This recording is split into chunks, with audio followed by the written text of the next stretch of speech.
जय हिंद साथियों, स्वागत है आपका आर के क्लासेस 24 में। दोस्तों, कुछ टेक्निकल इशू होने के कारण कल आपकी क्लास नहीं हो पाई थी, उसके लिए क्षमा चाहता हूं। और सबसे पहले दोस्तों, मैं आप सबको नए साल की हार्दिक शुभकामनाएं प्रेषित करता हूं। तत्पश्चात ईश्वर से प्रार्थना करता हूं कि आपने 2023 में जो भी अपने लिए लक्ष्य निर्धारित करा है, ईश्वर उसे पूर्ण करने में आप सबकी सहायता करे। तो दोस्तों, तत्पश्चात हम अपनी क्लास की ओर बढ़ते हैं। इससे पहले हमने आपको भाजकता के नियम पढ़ाए हैं, 2 पार्ट लिए हैं हमने, जिनमें हमने आपको दोस्तों 1 से 10 तक की भाजकता के नियम कंप्लीट करा दिए हैं। आज हम अपना 11 से आगे जो रूल होंगे और उसके कुछ क्वेश्चन होंगे उन्हें कंप्लीट करेंगे। इससे पहले एक आपसे रिक्वेस्ट करना चाहूँगा दोस्तों, यहाँ कोने में आपको एक आई बटन शो हो रहा होगा, आप उस पर क्लिक करके इससे पिछले जो हमारे भाग हैं उन्हें विजिट कर लीजिए। आपको यहाँ से आगे जो रूल होंगे उनमें उनकी आवश्यकता होगी और समझने में आपको आसानी होगी। तो दोस्तों, चलते हैं अपनी क्लास की ओर। समझिए अब 11 का रूल। दोस्तों, समझते हैं 11 की भाजकता को। 11 की भाजकता का नियम क्या कहता है दोस्तों हमारा? यदि संख्या में सम और विषम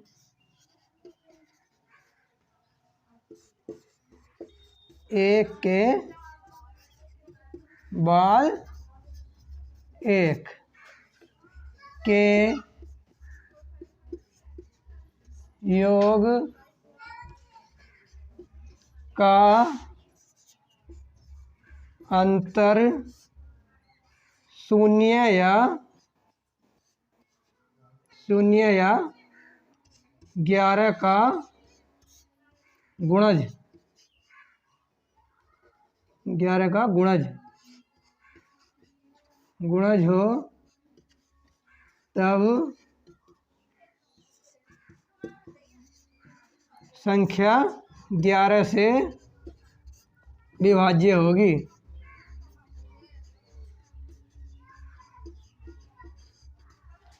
दोस्तों, यदि संख्या जो हमें दी हुई संख्या है वह उसके सम और विषम स्थान के अंकों का योग का अंतर, अंकों के योग का अंतर 0 या 11 का गुणज होता है, तो दोस्तों संख्या हमारी 11 से भाज्य होगी। आप एक एग्जाम्पल के माध्यम से, एग्जाम्पल है हमारा 1 2 1। तो दोस्तों, आप यहाँ एक शून्य लगा लीजिए और उसके बाद हमें पता है कि सम स्थान है हमारे, सम और विषम स्थान मतलब एक के बाद एक। यहाँ सबसे शुरू में हमारा विषम, ये विषम, और ये सम और ये सम, ये दूसरे नंबर पे है, ये चौथे नंबर पे है। सम और विषम स्थान के योग का अंतर करना दोस्तों में। तो हमने 0 + 2 = 2 और 1 + 1 = 2। यदि हम 2 - 2 करते हैं तो हमें शून्य प्राप्त होता है। अतः संख्या हमारी 11 से भाज्य होगी, 11 से भाज्य। एक और एग्जाम्पल के माध्यम से क्लियर करते हैं दोस्तों। एग्जाम्पल है हमारा 1 3 3 1। हमने आपसे बताया है एक के बाद एक, एक के बाद एक के योग का अंतर हमें पता है 3 + 1 = 4। अब यह 3 + 1 = 4, और यदि हम 4 में से 4 घटाएं तो आपको शून्य प्राप्त होगा। हमारा नियम पूरी तरह से संतुष्ट है कि यदि 0 या फिर 11 के गुणज हमें प्राप्त होता है तो हमारी संख्या 11 से भाज्य होगी दोस्तों। अतः संख्या हमारी 1331 11 से भाज्य है। आशा करता हूँ नियम आपको क्लियर हुआ होगा। अपने एग्जाम्पल की ओर बढ़ते हैं। तो दोस्तों, इन प्रश्नों के माध्यम से और नियम में क्लियरिटी लाने का प्रयास करते हैं। प्रश्न हमारे तीनों प्रश्न दिए हुए हैं और इनमें हमें बताना है कि तीनों प्रश्नों में कौन कौन सी संख्याएं 11 से भाज्य हैं और कौन सी दोस्तों नहीं है। तो पहले प्रश्न की ओर बढ़ते हैं। प्रश्न में हमें 1 4 8 5 दिया हुआ है। हमें बताना है यह 11 से भाज्य है अथवा नहीं है। हमने एक के बाद एक अपने संख्याओं को ऐड कर लिया। 1 + 8 = 9, 4 + 5 = 9। यदि हम 9 में से 9 घटाते हैं तो हमें 0 प्राप्त होता है। अतः हम कह सकते हैं संख्या हमारी 11 से भाज्य है। अपने दूसरे क्वेश्चन की ओर बढ़ते हैं। आप देखिए यहाँ पर 1 + 6 + 1 को हमें ऐड करना है। हर बार दोस्तों लिखने की आवश्यकता नहीं है, यदि आप चाहते हो तो लिखिए, नहीं चाहते तो आप माइंड में कैलकुलेशन सॉल्व कर सकते हो। आप देख रहे हो 1 + 6 = 7 और 7 + 1 = 8, हमें 8 प्राप्त हुआ। और यदि हम इन दोनों को ऐड करते हैं तो 4 + 4 = यह भी हमें 8 मिलता है। यदि हम 8 में से 8 घटाएं दोस्तों तो हमें 0 प्राप्त होता है। अतः हम कह सकते हैं कि ये संख्या भी आपकी 11 से भाज्य होगी। आशा करता हूँ अब आपका नियम क्लियर हो गया होगा। एक और एग्जाम्पल के माध्यम से क्लियर करने का प्रयास करते हैं दोस्तों। हमें सम और विषम स्थान के अंकों का योग का अंतर लेना है। यदि अंतर हमारा 0 अथवा 11 का कोई गुणज या 11 प्राप्त होता है तब हमारी संख्या अवश्य ही 11 से भाज्य होती है। तो दोस्तों यहाँ पर हमें इनको ऐड कर लेना है। 2 और 4 6, 6 5 11, 11 3 14, हमें यहाँ 14 मिला। इस बार हमें इन्हें ऐड कर लेना है। 8 और 8 16 और 9 25, हमें 25 मिला। यदि हम इनका डिफरेंस करते हैं दोस्तों, हमें हमेशा बड़ी वैल्यू में से छोटी वैल्यू घटानी है। तो हमने अपने 25 में से यदि हम 14 घटाते हैं फ्रेंड्स तो 5 में से 4 गया 1 और 1 में से 1 गया 1, अतः हमें 11 मिला, जो कि 11 से यदि हम भाग करते हैं तो पूरा पूरा जाता है, 11 से भाज्य है। तो हम कह सकते हैं कि यह प्रश्न भी हमारा 11 से भाज्य होगा। और प्रश्नों के माध्यम से आपको समझाने का प्रयास करते हैं।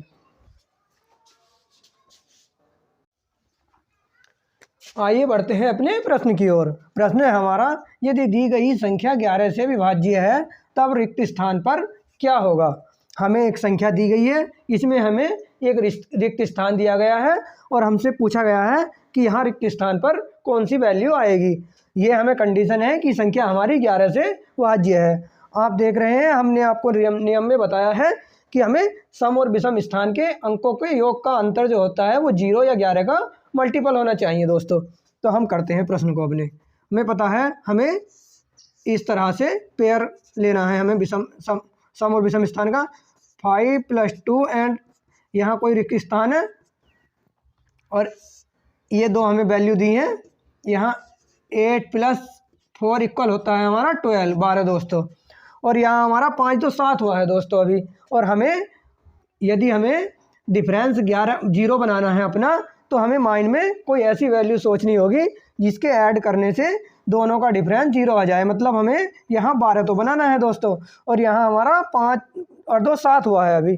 तो हमें स्पष्ट है कि यहाँ हमारी एक ऐसी वैल्यू हिडन है जो 5 होगी, जिसके कारण यह 12 मिलेगा हमें। और 12 - के 12 = हमारा 0 होगा। तो दोस्तों यहाँ पर हमें रिक्त स्थान पर 5 मिलेगा, अतः हमारा आंसर होगा 5। आंसर हमारा 5 दोस्तों। चलते हैं अपने अगले क्वेश्चन की ओर। तो दोस्तों इस प्रश्न की ओर बढ़ते हैं। प्रश्न है हमारा, यदि 999 अंकों की संख्या n के दोनों अंतिम अंक 2 हो और संख्या 11 से विभाज्य हो तब मध्य का अंक हमारा क्या होगा। प्रश्न से स्पष्ट हो चुका है कि हमारे मध्य का अंक पूछा गया है दोस्तों। जैसे कि 1 2 1 इस तरह से कोई संख्या है जो हमें पता है विषम अंकों में है। 999 एक विषम संख्या है, 999 संख्या दी गई है हमें दोस्तों इस तरह से। और उसमें हमें डॉट यहाँ मध्य में पूछ लिया है क्या आएगा, जिसके दोनों हमें बताया है दोस्तों कि 2 अंक दिए हैं हमें, जो बाहरी अंक है दोनों वह 2 होंगे। ये हमारा प्रश्न की लैंग्वेज है और हमें बताना है कि मध्य में हमारी कौन सी संख्या होगी। तो आइए समझते हैं कॉन्सेप्ट को। कॉन्सेप्ट है हमारा,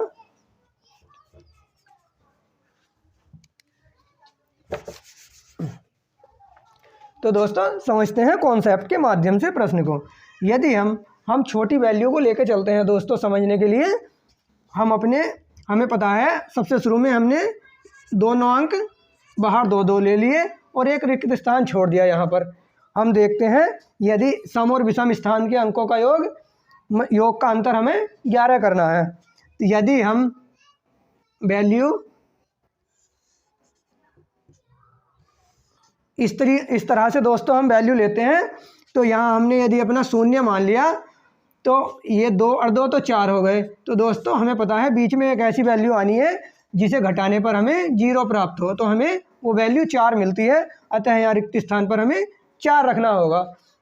इसे आगे क्रम को आगे बढ़ाते हैं। यदि हमने इस बार अब हमने 5 संख्या ली है, पहले हमने 3 ली थी। हमें प्रश्न में विषम अंक दिए हैं, मतलब 999 एक विषम संख्या है। तो उसी प्रकार से हम भी अपने विषम के क्रम को आगे बढ़ाते हुए प्रश्न में बढ़ते हैं। अब यहाँ हम देख रहे हैं कि 2 के स्थान पर हमें 3 संख्या ऐड करनी है। हम प्रयोग के लिए हमने शुरू में 4 लिया है, तो इस बार भी हम 4 को रखकर ट्राई करते हैं हमारा सेटिस्फाई हो रहा है नहीं। हमने ऐड किया 2 और 4 6 और 6 और 2 8। इसी तरह से 2 4 और 4 8, अतः 8 माइनस के 8 बराबर 0। अतः यह भी हमारा सही जा रहा है प्रश्न हमारा। एक बार और ट्राई करते हैं हम इस बार दोस्तों। 2 हम इस बार हमने 2 5 गैप ले लिए हमने। इस बार हमारी संख्या 7 हो गई है। हम अपने रूल को आगे करने का प्रयास करते हैं।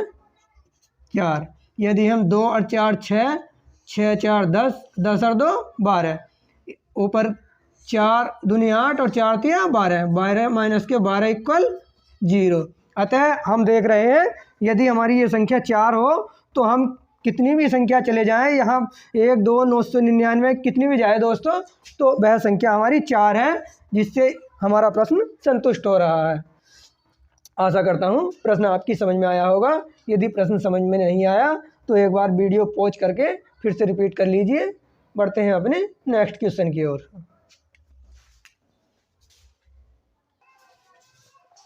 तो दोस्तों चलते हैं अपने प्रश्न की ओर। प्रश्न है हमारा, यदि 1000 अंकों की संख्या n के दोनों अंतिम अंक 2 हो और संख्या 11 से विभाज्य हो तब मध्य संख्या क्या होगी।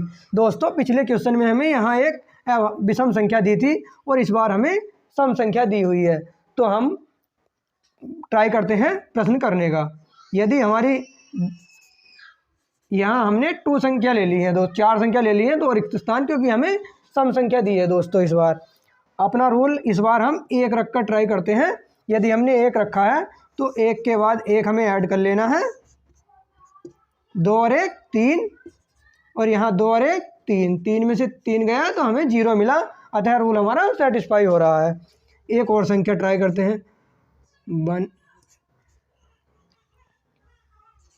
यदि हमने इस बार 2 लिया यहाँ पर भी, तो दोस्तों 2 और 2 4, 2 और 2 4, हमारा यह भी 4 में से 4 गया 0। एक और ट्राई करते हैं दोस्तों। आप देखिए यदि यहाँ में 2 रिक्त स्थान के स्थान पर 2 और यहाँ में 5 ले लेता हूँ दोनों जगह, तो दोस्तों आप देख रहे हैं 5 और 5, 5 और 2 7, 5 और 2 7, 7 में 7 गया 0। अतः संख्या हमारी 11 से भाज्य होगी। कहने का तात्पर्य यह है दोस्तों, इस प्रकार से यदि कोई सम संख्या हो जिसके बाहरी अंक 2 हों तो अंदर कोई सी भी संख्या आए, संख्या हमारी प्रत्येक कंडीशन में 11 से भाज्य होगी। अतः हम कह सकते हैं इस प्रश्न में कोई भी संख्या मध्य में हो, हमारी कोई सी भी संख्या 11 से प्रश्न को भाज्य करेगी। तो आंसर है हमारा कोई भी संख्या, कोई भी संख्या। तो दोस्तों आशा करता हूँ प्रश्न आपकी समझ में आया होगा। चलते हैं अपने नेक्स्ट क्वेश्चन की ओर। तो दोस्तों बढ़ते हैं बारे की भाजकता के नियम की ओर। बारे की भाजकता हमारी क्या कहती है, यदि दी गई संख्या 3 व 4 की भाजकता के नियम का पालन करती है तो संख्या हमारी 12 से विभाज्य होगी। तो दोस्तों यदि दी गई संख्या हमारी 3 व 4 की भाजकता के नियम का पालन करती है तो संख्या हमारी 12 से भाज्य होगी। दोस्तों यह यदि हम 12 है, हमारी शर्त है कि यदि 3 और 4 की भाजकता के नियम को फॉलो करती है संख्या तो हमारी 12 से भी भाज्य होगी। अब आप सोच रहे होंगे कि 12 में तो 6 गुणा 2 भी होता है 12, ये हमने 4 या 12 ही क्यों लिया, हमारे नियम में ये कंडीशन क्यों लगी। इसमें दोस्तों आप कुछ नोटिस करेंगे तो 2 कॉमन है। यदि हम 2 कॉमन ले यहाँ से तो 3 × 1 हमें प्राप्त होगा। तो हमें ऐसी कोई संख्या नहीं लेनी जिसमें कुछ भी कॉमन छुपा हो, क्या है वो 15 या कोई किसी की भी भाजकता का रूल हो। दोस्तों हमें अपने इसी प्रकार से भाजकता के नियम हम बना सकते हैं छोटी करके, जैसे 3 और 4 में तोड़ लिया हमने, तो आप अन्य रूल भी इस प्रकार बना सकते हो। शर्त यही होनी चाहिए दोस्तों कि उस दोनों वैल्यू में से कोई सी वैल्यू में भी कुछ कॉमन ना हो। तो इसीलिए हमने 3 और 4 में 12 को तोड़ा है, और इन दोनों की भाजकता यदि फॉलो करेगा तो हमारा संख्या 12 से भाज्य होगा। आइए चलते हैं एग्जाम्पल की ओर। तो नियम को क्लियर करते हैं इन एग्जाम्पलों के माध्यम से। आप देखिए यहाँ हमें 24 दिया हुआ है, हमें बताना है यह 12 से भाज्य है या नहीं है। आप देख रहे हो दोस्तों हमें 3 और 4 की भाजकता इस नियम से फॉलो करानी है। हमें पता है 3 की भाजकता का नियम है कि यदि अंकों का योग 3 के पहाड़े में होता है तो हमारी संख्या 3 से भाज्य होगी।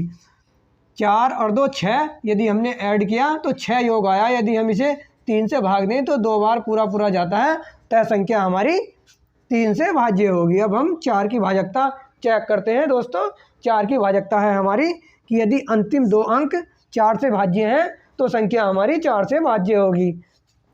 आप यदि 24 को देखते हैं तो ये 24 हमारा 4 से भाज्य है दोस्तों। 6 टाइम हमारा 4 × 24 होता है, ये भाज्य है, अतः संख्या हमारी दोनों के नियम को फॉलो करती है, तो 24 हमारा 12 से भी भाज्य होगा।